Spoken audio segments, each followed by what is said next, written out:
Hey guys, welcome back to my channel, The Afro Gardener. Today I'm going to be talking to you guys about some things you can start in February indoors.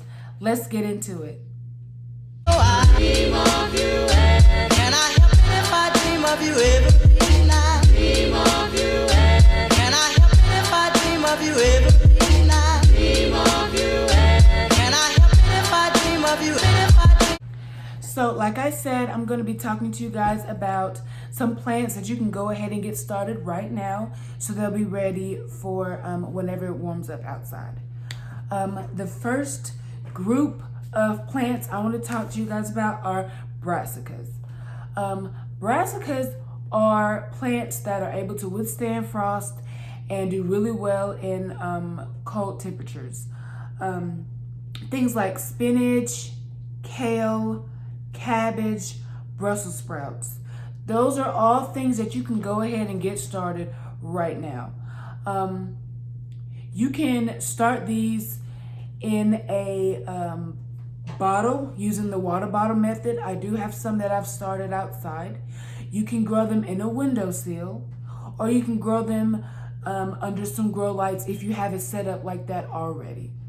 Those three ways are three ways you can go ahead and get them started. They do really well inside. And if you don't have any grow lights, they do fine. They won't need any sunlight or like a lot of sun until they get their true leaves. That's their second set of leaves. When your seedlings first come up, they get their first set of leaves, and then the second set of leaves that they have are their true leaves. It's at this point that they need the sunlight, okay, to do what they need to do. And so just keep that in mind whenever you're starting these brassicas. Another plant that you can get started right now is basil. Basil does really well indoors. I grew some last year. It does really well. You can go ahead and get that started right now too. Also, onions. Onions are something that you can go ahead and get started right now outside. You can go ahead and get those started outside. Now, I'm not sure how they would do from seed, but if you're able to find some bulbs from somewhere or some onion sets, I expect that they would do really well right now if you go ahead and get those started. I missed the mark. I planted some, but again, I don't know how they're gonna do. I planted some outside, but then I went and got some bulbs. And so I'm hoping that those do a lot better than the seeds. You wanna kind of get those started in like January. You kind of want to get those started soon because they take so long to grow. Another plant that you want to go ahead and get started right now is celery. Celery takes quite a while to grow. So you want to plant those between 10 and 12 weeks before your last frost date. Now, I live in Zone 7A in Middle Tennessee. And my last frost date is April 21st. Now, the way that you find your last frost date is just through Google. Like you put your city and state and just put in Google last frost date for whatever city, whatever state, and it will come up. Now, with that being said, it can be give or take, 2 weeks before that or 2 weeks after. And I say that because, nobody, as much information as like these weather people have, sometimes nature just do what nature wants to do. We got frost in May last year. And I was outside with sheets and old blankets trying to make sure my stuff didn't die. And so you just want to keep that in mind. Because you don't want if you start your stuff indoors, you don't want your stuff like overflowing where you don't have anywhere to put them, you know what I'm saying? And so you want to keep that in mind. Also, I'm going to be starting eggplant inside. Eggplant takes a while to get established, and but when it gets established, it goes crazy. It goes nuts. And so you want to start those between 8 and 12 weeks before your last frost date. Now, don't get intimidated by the weeks. Don't get intimidated by some of the jargon that I'm using.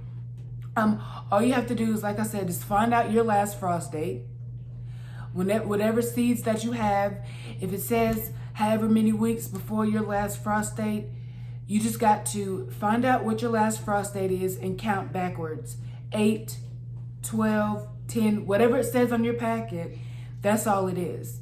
So don't let that discourage you or get you confused or whatever. It's okay. Now, I do have a bonus plant that you can go ahead and get started in February. And it's kind of your prerogative. If you're in a place where you have a pretty mild winter, and winter is kind of, there's not a whole lot of frost, so there's not a whole lot going on, this is probably something that you can go ahead and get started outside. I'm gonna be, as soon as it stops raining and snowing, I'm gonna be planting this outside for myself. And so I would never tell y'all to do something I'm not about to do. But what I'm gonna be starting is peas.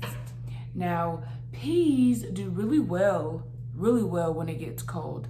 They really enjoy low temperatures. They are sweeter whenever they've been frosted on. They do pretty well. And so that's something that as soon as the ground outside is workable, you're able to kind of work the soil. That's something that you can go ahead and get started.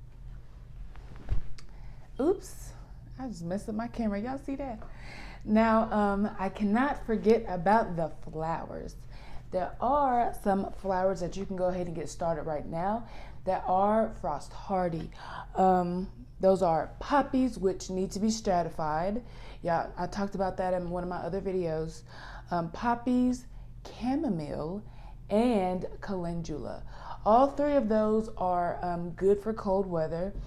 Calendula is cold tolerant, and so is chamomile. Chamomile is more like an herb, but it's got flowers on it, so I called it a flower. And so those are some flowers that you can go ahead and get started right now and put out whenever it feels more springy outside. It's more, it feels better. And that concludes today's video. I hope you guys learned something. I hope you guys got something out of this video.